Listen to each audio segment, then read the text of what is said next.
Okay, today we are going to see how we can create disk E or E from this single drive that is C.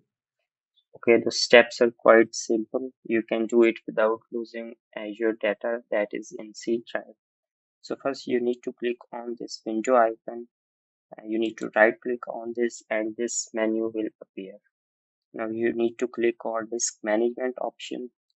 When you left click on this window will appear. Now you need to be careful that you need to right click on this icon where the C is written. So you need to right click on this and click on shrink volume. So yeah, I see a menu is appeared here.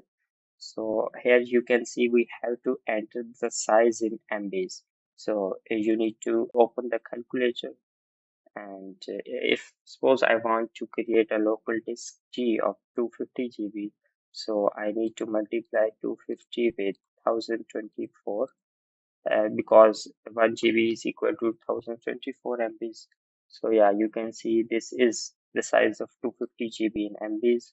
So I need to write this here, and that is 250 and tap on shrink.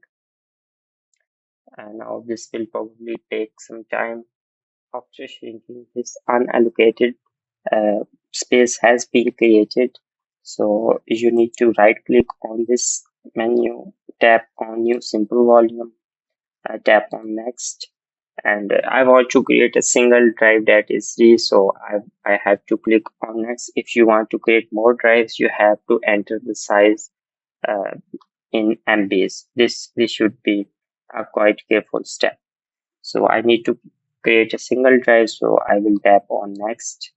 And I can also assign the letter M to always. So I will be continuing with letter D.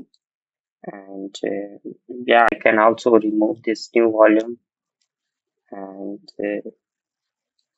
click on next and click on finish. So as you can see, after this, a D local disk has been created, and also you will got the notification here. So after this, you need to go to my PC, and here you can see this disk drive has been created. So let's test it by creating a folder here. I named it as test folder. You can see it has been created. I can also delete it. So yeah, you can see the steps are quite simple and have created it without losing your data.